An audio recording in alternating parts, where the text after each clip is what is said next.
Seigneur soit béni. Alors, on va commencer, on va ouvrir la parole de Dieu avec une question. J'aime poser, vous le savez, des questions.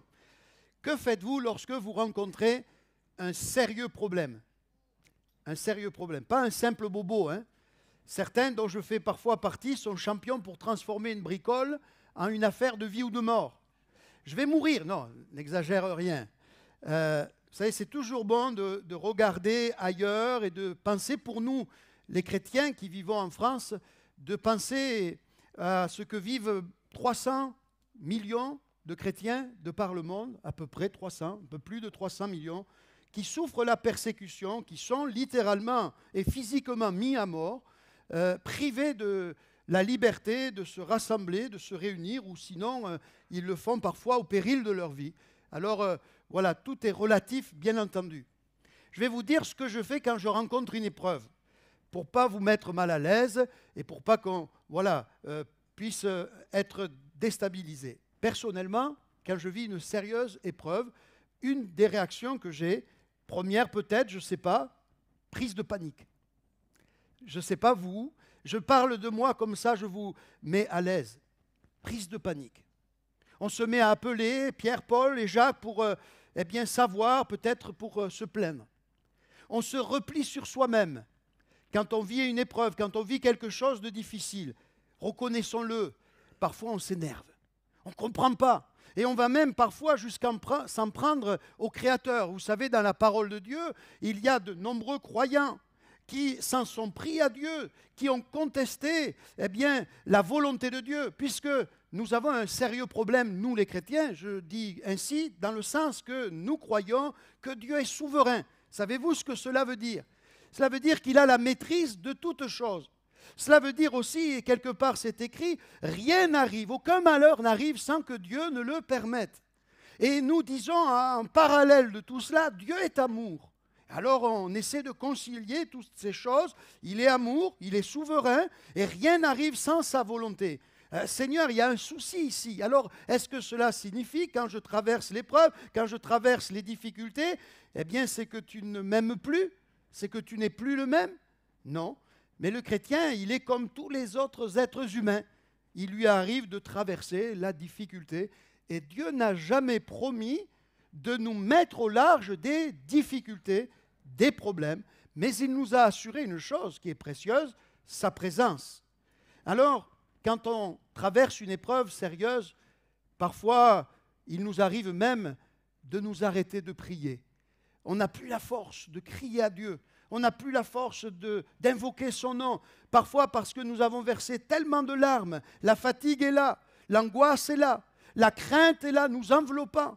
Et alors on a du mal à élever nos voix.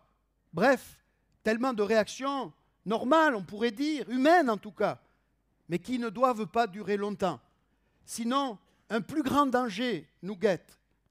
Je vais vous donner ici une anecdote que vous connaissez certainement, peut-être, vrai ou pas, peu importe, mais qui a le mérite de relever plusieurs choses essentielles, nous n'en retiendrons qu'une ce matin, et qui doit être notre réponse face aux problèmes que nous pouvons rencontrer. Dans un souci d'honnêteté, je dois dire que la première fois que j'ai entendu cette anecdote, je l'ai entendue lorsque le pasteur Michel Maurice prêchait dans une assemblée, et c'était sur YouTube. Et j'ai regardé pour voir si cette anecdote était authentique, et les réseaux sociaux, enfin Google en tout cas, m'a répondu, peu importe finalement. Ce qui est important, c'est de retenir la leçon, mais pour nous, on va retenir une leçon spirituelle que le monde ne retient pas. Je vous donne cette anecdote. Pendant la Seconde Guerre mondiale, 2 aviateurs américains ont vécu un problème particulier. Lequel? Ils ont observé qu'il y avait un gros rat. Mesdames, restez assises, c'était dans un avion en 1945, enfin dans la Seconde Guerre mondiale. Il n'y en a pas ici, on fait ce qu'il faut. Il était hors de question, ce gros rat, commençait à ronger les câbles de l'avion. On imagine tous les problèmes que cela peut apporter. Il était bien entendu hors de question de quitter le poste de pilotage. Vous imaginez? Alors, ils prirent une sage décision, celle de mettre leur masque à oxygène, et comme le rat n'avait pas son masque à oxygène, le problème a été réglé en prenant de l'altitude. Le pasteur Michel Maurice donne cette conclusion. L'adversaire ne peut pas vous suivre dans le sanctuaire de Dieu. Est-ce que vous entendez cela, bien-aimés? Le diable, il y a un endroit où il ne peut pas vous suivre. Il rôde comme un lion rugissant, cherchant qui il dévorera. Il est avide de sang et de meurtre. Jésus le dit, il vient pour égorger, il vient pour tuer. Et il est parfois tout près de nous. Mais il y a un endroit où il ne peut pas nous suivre. Il y a un endroit où il ne peut pas aller avec nous. C'est le lieu où Dieu est présent. C'est le lieu où Dieu est à l'œuvre. Alléluia.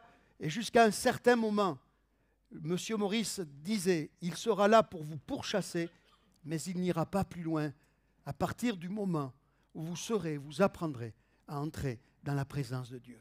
C'est le but de nos rassemblements, c'est le but de nos réunions de prière, c'est le but de nos réunions le jeudi, c'est le but de nos cultes. Non pas se faire du bien, mais s'approcher de Dieu et le voir s'approcher de nous. Est-ce que vous êtes convaincus que lorsqu'on s'approche de Dieu, il y a ce miracle, il y a aussi en tout cas cette promesse, Dieu s'approche de nous. D'où l'importance de bien s'approcher de lui et de ne pas venir simplement pour occuper une place dans l'Église, mais pour vraiment entrer dans sa présence. Et je vous encourage, en tout cas je m'encourage, et je veux nous encourager lorsque vous venez à la maison de Dieu. C'est une bonne décision, c'est une bonne résolution, mais je vais vous dire ceci, ça ne suffit pas. Il faut entrer dans sa présence. Alléluia. Il faut le rencontrer. Il faut le côtoyer. Il faut pouvoir le toucher. Un peu peut-être comme cette femme à la perte de sang. Elle était malade depuis des années. Depuis des années, son mal n'a pas trouvé solution. Elle est allée vers les médecins de l'époque et son mal allait en empirant jusqu'à ce jour où elle a entendu parler de Jésus qui guérit, de Jésus qui libère, de Jésus qui a tout pouvoir dans le ciel et sur la terre. Alors elle s'est dit, je vais aller là où il est, je vais m'approcher de lui, mais plus encore, je veux toucher le bord. Je veux toucher le bord de son vêtement. Et la femme disait en elle-même, si je puis toucher son vêtement, si je puis toucher à sa présence, si je puis entrer dans sa présence, alors mon mal sera résolu. Alors mon problème sera solutionné. Alors ma maladie sera guérie. Alléluia. Nous avons envie de voir la gloire de Dieu. Il y a plusieurs textes dans la Bible qui nous invitent et nous encouragent à prendre de la hauteur. Nous avons besoin de prendre de la hauteur, bien-aimés. Nous avons besoin de nous élever. Dieu nous lance cette invitation. Je crois que dimanche dernier, le thème était invitation. Hier, j'ai pu voir Emmerich, j'ai dit, ne m'en dis pas plus. Je lui ai dit ce que j'allais apporter. Il me dit, apparemment, ça serait comme une suite, mais je ne voulais pas en savoir plus. Dieu nous lance une invitation. Je n'en relèverai que deux pour commencer. Ésaïe 40, verset 31. Est-ce que vous avez la Bible?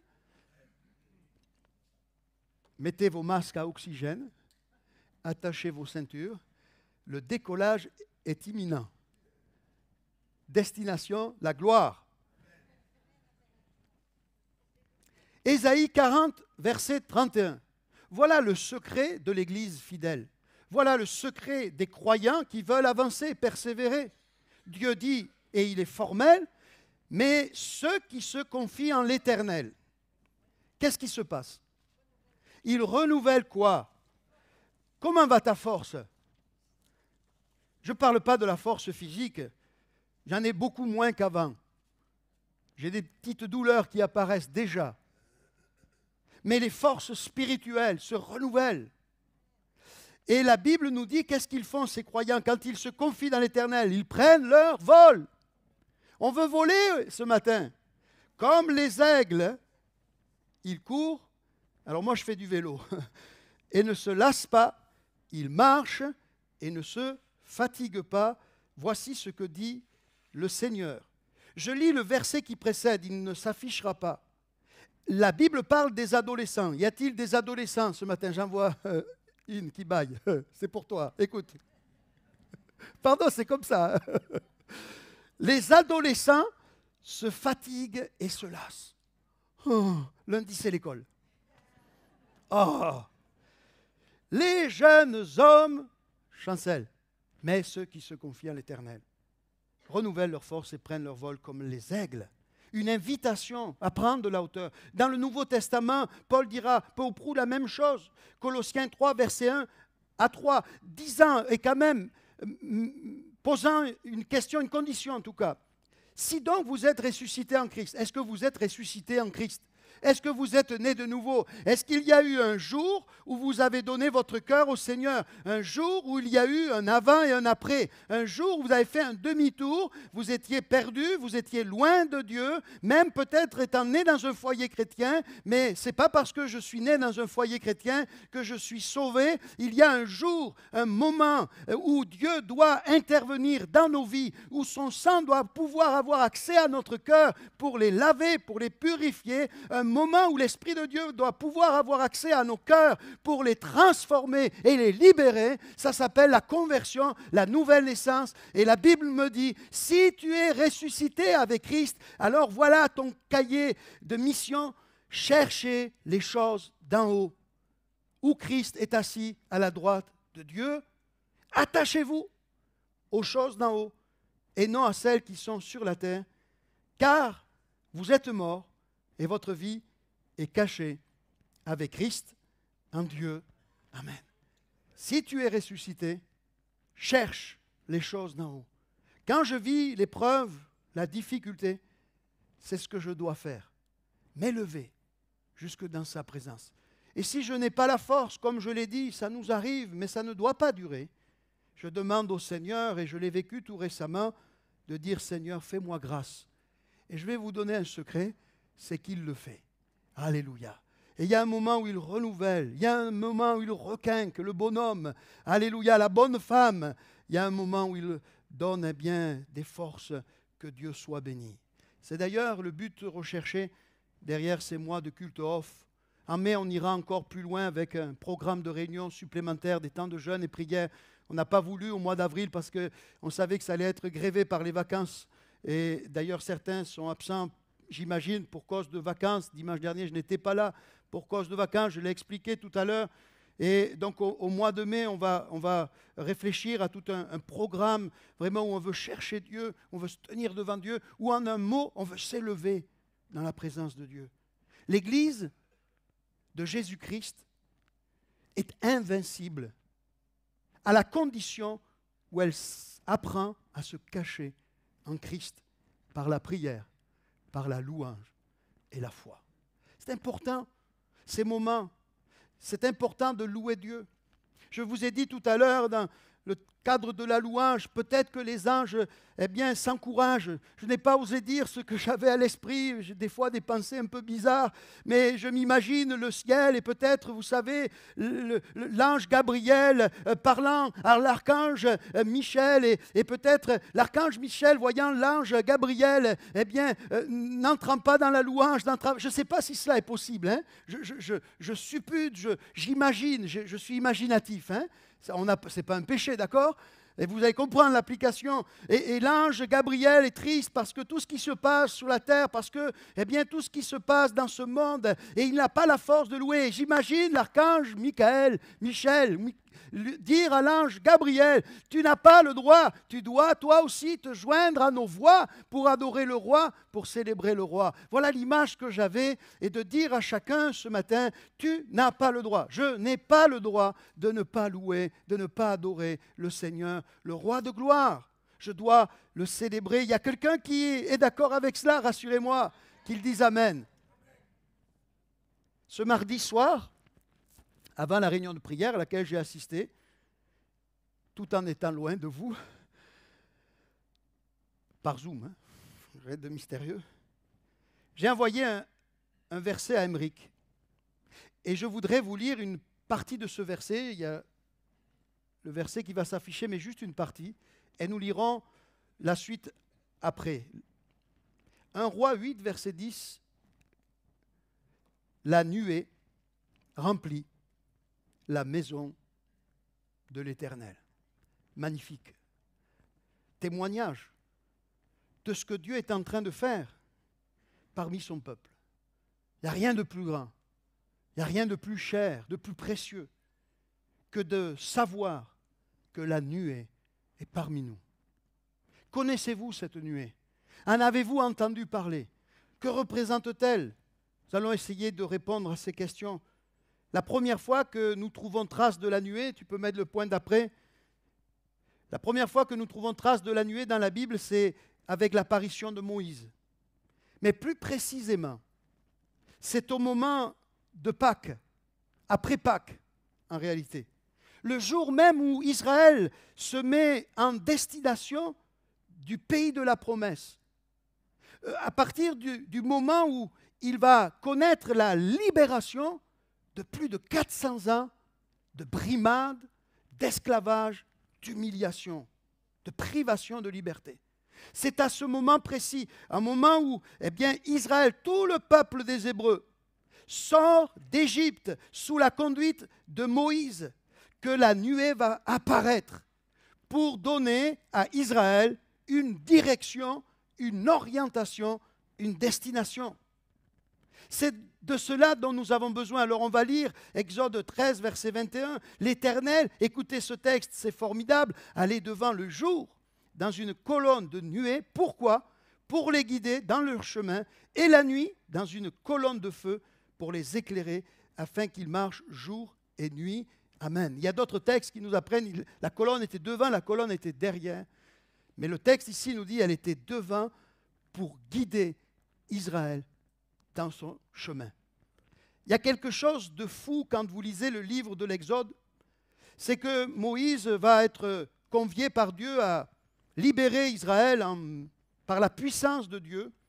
Et lorsqu'il va quitter l'Égypte, il ne sait pas encore la destination Canaan, il sait le pays de la promesse, mais il ne sait pas comment se rendre dans le pays de la promesse. Et Israël était donc dépendant de la direction que la nuée donnait pour aller d'étape en étape. Et vous savez comme moi, le texte nous dit bien que le peuple, étonnamment, prit un détour dans un premier temps. Et ils ont été conduits dans des lieux parfois difficiles. Mara, un lieu où il n'y avait pas d'eau vive. Et Israël pourtant a été conduit par le Seigneur, par la nuée. Et vous connaissez toutes ces choses. Et je voudrais dire ce matin que nous avons besoin de cette nuée. Écoutez, Exode 13, verset 22. La colonne de nuée ne se retirait pas de devant le peuple pendant le jour, ni la colonne de feu pendant la nuit. Cette nuée était permanente et utile, tellement utile pour que le peuple de Dieu soit guidé par le Seigneur. Je veux vous poser la question, qu'en est-il de l'Église? Dites-moi, qui est-ce qui doit guider l'Église? La tradition, on le voit parfois dans l'Église avec un grand E. La tradition est là, on le voit dans nos collaborations parfois avec les églises dites historiques, où ils ne peuvent se passer de liturgie très asphyxiante parfois, très étouffante. Qu'est-ce qui conduit, qu'est-ce qui guide, qu'est-ce qui dirige l'Église? La routine. Vous savez, c'est tellement facile. Je vous l'ai dit avec beaucoup d'honnêteté et de transparence. Nous-mêmes, pasteurs, on peut tomber dans une forme de routine. On peut tomber dans ce travers terrible et mortifère de la routine. On sait comment une réunion doit se tenir. On sait, il faut prendre, je vous l'ai dit il y a 15 jours, je le redis aujourd'hui, mais nous ne voulons pas, avec Emeric, nous ne souhaitons pas, nous ne voulons plus être conduits, dirigés par la routine. Et ce que nous soupirons et aspirons, c'est avoir cette nuée, nous dire, Emeric, Jean-Paul, voici ce que Dieu attend de vous. Ça déboussole parfois. Qu'est-ce qui dirige l'Église? Des églises sont dirigées par des programmes. Oui, je vous l'ai dit il y a 15 jours, un pasteur chinois qui visitait les églises américaines et qui va dire à un moment donné à son collègue, qui le conduisait dans ses réunions, il lui dira, je suis étonné de tout ce que vos églises sont capables de faire sans Dieu. Il y a un programme qui est là, bien ficelé. Oh, nos habitudes sont là. Mais ce n'est plus Dieu qui est au contrôle. Ce n'est plus Dieu qui est aux manettes. Qui dirige? Qui conduit? Qui guide? Les hommes? Oh, nous sommes bien limités. Nous avons besoin de toute la clairvoyance du ciel. Ce qui guide l'Église, ce n'est pas non plus un conseil d'administration. Il faut prier pour nos dirigeants. Mais ils le savent et on leur rappelle Toujours ce que nous voulons, c'est chercher la volonté de Dieu. Devons-nous abattre le mur? Devons-nous le maintenir? C'est Dieu qui doit décider. C'est Dieu qui doit nous donner la direction. En tout cas, je sais une chose, c'est que les temps sont comptés. Vous voyez ce qui se passe. Nous avons la guerre au port de l'Europe. Ça ne va pas s'arrêter là. Vous avez entendu ce qui s'est passé avec l'Iran et Israël. On redoutait ce moment-là. Bon, ça semble un petit peu parce qu'Israël a été modéré dans son intervention. Mais c'est une poudrière. Et il ne faut pas grand-chose pour que le monde soit embrasé littéralement. Je ne vous fais pas peur, c'est la réalité. Mais ce que je veux vous dire ici, quand vous verrez ces choses, levez la tête, car il vient. Et nous voulons voir dans ce lieu des hommes et des femmes passer de la mort à la vie, des ténèbres à la lumière. Tu es sauvé depuis des années, Dieu soit béni. Je connais Christ depuis 30 ans, Dieu soit loué. Mais qu'est-ce qu'on fait pour les perdus? Qu'est-ce qu'on fait pour ceux qui ne connaissent pas Christ? Qu'est-ce qu'on fait pour ces ados qui sont livrés à la violence? Qu'est-ce qu'on fait pour ces jeunes qui font toutes sortes de choses? Parfois, nous sommes forts pour juger, parfois, nous sommes forts pour pointer du doigt. Mais Jésus allait vers la prostituée, Jésus allait vers le publicain, Jésus sauvait les perdus, les Zachée, alléluia, et les Marie de Madeleine. Il délivrait ces hommes et ces femmes des démons qu'ils avaient, il transformait leur existence. Le Samaritain, le pharisien, lorsqu'il voit un Samaritain au bord du chemin, gisant dans son sang, hop, c'est son affaire, c'est son problème. Il n'avait qu'à faire attention. Il n'avait qu'à écouter les conseils de la Torah. Et ces deux religieux qui passent. Et viendra le bon Samaritain. Je me suis un peu mélangé les pinceaux. Hein? Et le bon Samaritain prendra soin de cet homme dont on ne connaît pas la nationalité. Voilà, j'ai rectifié le... OK. Oui, je connais la Bible, ne vous inquiétez pas. Un petit peu. Je lis le titre. La Sainte Bible. En gros caractère. Et il y a écrit second, neg. Nouvelle édition de Genève. Hein. Qu'est-ce qui dirige l'Église? Les modes. Qu'est-ce qui dirige l'Église? Les circonstances? Le mieux, je pense que vous serez tous d'accord, sera toujours que Dieu reste le capitaine de pilote. Que Dieu reste au contrôle. Et nous voulons, durant ce mois off, en tant qu'Église, je vous en supplie, écoutez, dire au Seigneur, nous ne connaissons pas le chemin. Nous ne savons pas lequel prendre. Nous ne connaissons même pas la direction. Je vais vous dire, je vais vous décevoir, nous ne savons pas ce qu'il faut faire. Moïse ne savait pas. Et nous voulons être dans cette attitude. Nous ne voulons pas nous laisser manipuler par l'ennemi. Nous ne savons pas. Nous voulons le dire durant ce mois off et les autres à venir, nous diriger par nous-mêmes. Nous voulons dire au Seigneur, je veux dire au Seigneur, je n'ai pas la force de te servir. Ah, mais il est reconnu depuis des années. Ah oui. Mais l'apôtre Paul, et je veux ressembler à cet homme, dira à un moment donné, réalisant le ministère, vous savez ce que c'est que le ministère? Un appel du maître. Il dira ceci, mais qui est suffisant? Qui est suffisant pour ces choses? Qui est suffisant pour cette œuvre? Qui peut suffire? Qui peut parler et un mort ressuscite spirituellement? Qui peut parler et quelqu'un qui était possédé, ses chaînes sont brisées? Qui peut le faire? Oh, vous pouvez ordonner, vous pouvez commander, mais si Dieu n'est pas là, il n'y aura rien. Nous voulons dire au Seigneur durant ce mois, nous n'avons pas les forces nécessaires. Nous n'avons en nous-mêmes aucune capacité. On ne sait pas. On n'est pas capable. Paul le dira, notre capacité ne vient pas de nous-mêmes. Nous n'avons en nous-mêmes aucune capacité. Notre sagacité est impropre. Oh oui, nous sommes forts pour imaginer des scénarios, pour imaginer des projets, des programmes, mais notre sagacité pour le domaine spirituel, j'espère que vous êtes avec moi pour dire Amen, est impropre. Nos mains sont trop frêles, nos idées bien trop souvent limitées et triquées. Nos goûts laissent à désirer. Mais à l'inverse, nous voulons dire, toi Seigneur, tu es le Dieu qui connaît tout, qui sait tout, qui peut tout. Tu es le Dieu dont les ressources ne tarissent jamais. Un cours d'eau jaillit du trône qui ne tarit jamais, alléluia. Tu es le Dieu qui seul sait ce qui est bon pour l'Église et pour nos familles. Et nous voulons dire, Seigneur, comme tes disciples, ouvre nos cœurs. Ouvre nos cœurs, ça fait 30 ans que je connais le Seigneur. Ouvre mon cœur pour que je comprenne qui tu es, ce que tu attends de moi. Ouvre mon cœur, Seigneur, mon esprit, mon entendement. Jésus ne dira-t-il pas à ses disciples, et je vais, avant de le dire, vous dire, ne pensez pas que vous êtes meilleurs qu'eux. Jésus dira à un moment donné, hey, les gars, excusez-moi, je le modernise, hein? Hey, ça fait tant de temps que je suis avec vous, que je vous enseigne, que je vous montre ma puissance, que je vous montre mes œuvres, et vous n'avez pas encore compris, vous êtes encore sans intelligence. Oui, parce que l'intelligence humaine ne suffit pas. Il faut l'intervention du Saint-Esprit. Vous savez que Ésaïe connaissait Dieu, mais pas suffisamment, jusqu'à ce jour, chapitre 6, où il a vu le Seigneur assis sur le trône. Job connaissait Dieu, il craignait Dieu, il aimait Dieu. On le voit par ses œuvres, par son travail, par sa foi et sa fidélité. Mais à un moment donné, il dira, j'avais entendu parler de toi. Je connaissais, je pouvais sortir des versets et dire, voilà, il est saint, il est souverain, il est amour, etc., etc. J'avais entendu parler de toi, les pasteurs m'avaient présenté Christ, je connaissais le Seigneur, je savais, je sais ce que tu as fait sur la croix. Mais finalement, je ne te connaissais pas. Mes yeux ne t'avaient point vu. Seigneur, ouvre nos cœurs.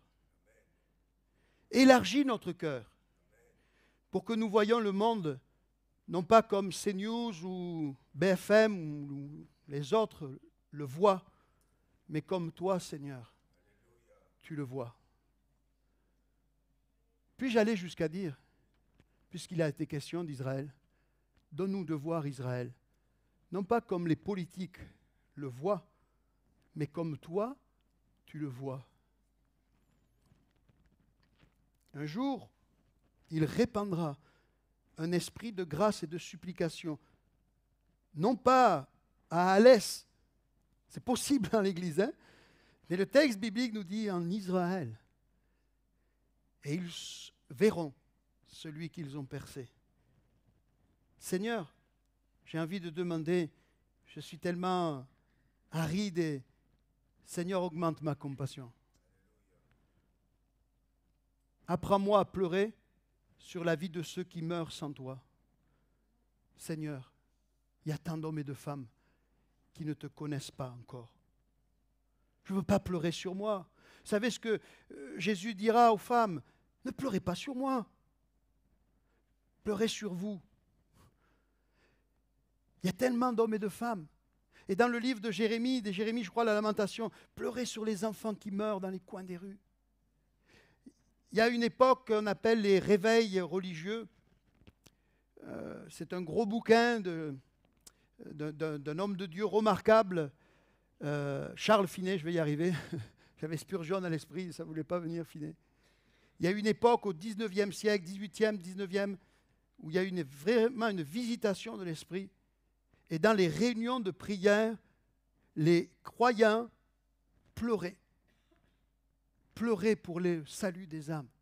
Pleurer pour le papy, pleurer pour la mamie, pleurer pour le tonton, pleurer pour la tata, pleurer pour le fils, pleurer pour la fille. Ne pleure pas sur toi si tu es au Seigneur. Pleure sur ceux qui ne connaissent pas Christ. Pleure sur tes enfants qui n'appartiennent pas au Seigneur. Et ils pleuraient. Pourquoi? Car ils savaient qu'ils étaient privés de la gloire de Dieu et qu'ils avaient besoin d'un sauveur parce qu'ils étaient convaincus par l'action du Saint-Esprit, eh bien que ces hommes et ces femmes, s'ils venaient à quitter cette terre, iraient pour l'éternité loin de Dieu et ils soupiraient à voir un autre sort, une autre destination et ils avaient la compassion et pleuraient sur les âmes pour que Dieu les sauve. Alléluia.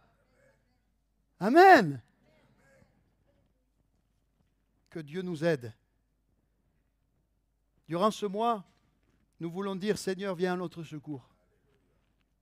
J'ai envie de dire Seigneur, en tant que pasteur, comme on dit aujourd'hui, principal, mais vous avez vu qu'on travaille dans une excellente collaboration. Et on y veille, et c'est tellement important. Mais j'ai envie de dire, Seigneur, prends les rênes de l'Église. Dirige. Moi, je ne veux être qu'un serviteur inutile et parfois un peu idiot. Mais vous aussi, hein, vous inquiétez pas. Hein.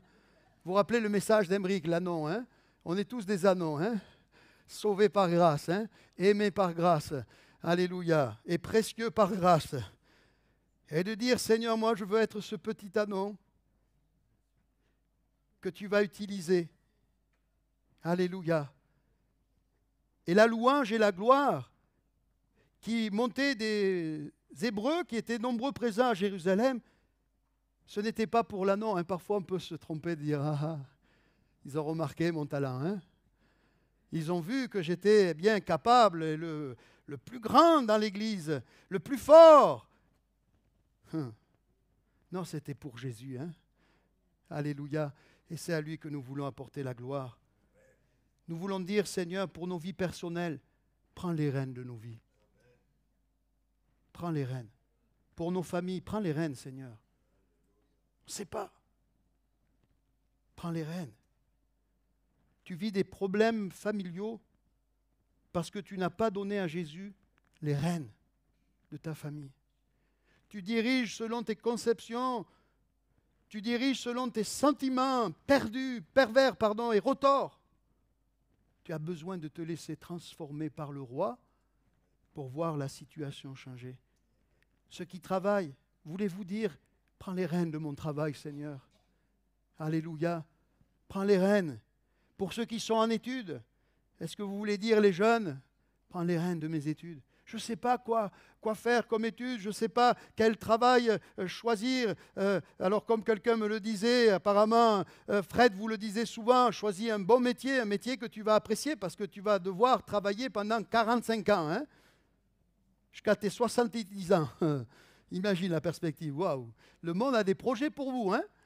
Eh ouais, on a mis Dieu à la porte. Hein. De dire, Seigneur, prends les rênes, dirige-moi. Et on pourrait donner des témoignages où Dieu a été fidèle. Quelqu'un peut dire amen à tout ça? Je suis qu'au début, je vais continuer quand même. Quelle heure est-il? Oh là là, Jésus-Christ de Nazareth, Sauveur et Seigneur, Roi de gloire, Dieu Tout-Puissant, toi qui es assis sur le trône. Non, je ne vais pas pouvoir continuer. Je suis quand même mon préambule, mais tant pis. La deuxième fois où on voit la nuée, c'est pour protéger Israël. Je passe rapidement. Emeric, est-ce que tu peux venir?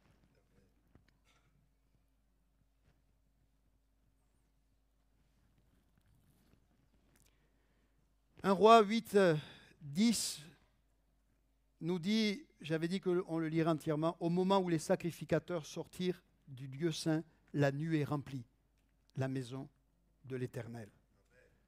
Je devais dire pas mal de choses sur cela, mais si je lis le verset 11, il est dit ceci, les sacrificateurs ne purent pas y rester dans ce lieu saint pour faire le service. Ils n'ont pas pu faire ce que Dieu leur a demandé de faire. C'est fou quand même cette histoire.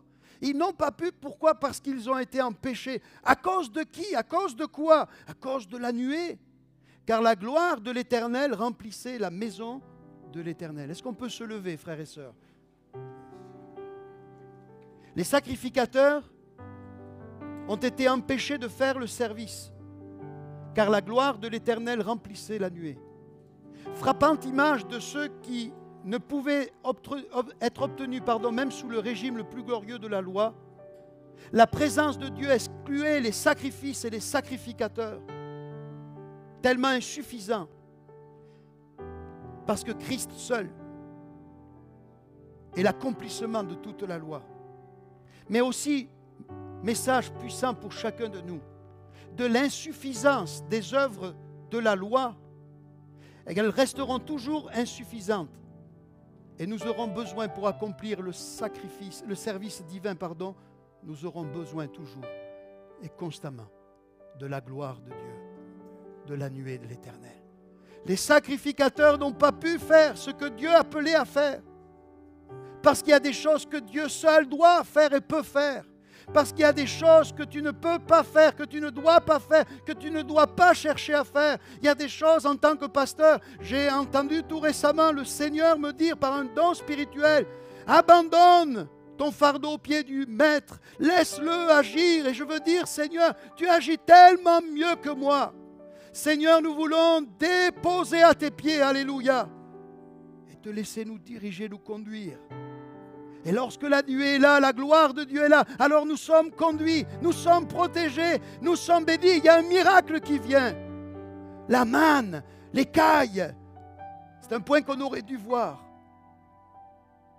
On veut se lever ce matin et prendre ce chant qu'Emeric a prévu quand il descend. Oui, tout s'arrête.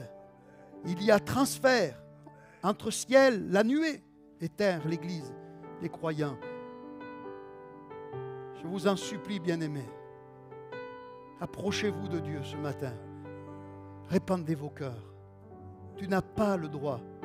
Rien ne justifie que tu n'adores pas le Seigneur. Célèbre-le.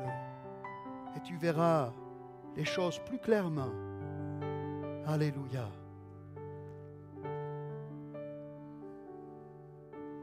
Quand il descend, oui, tout s'arrête. Il y a transfert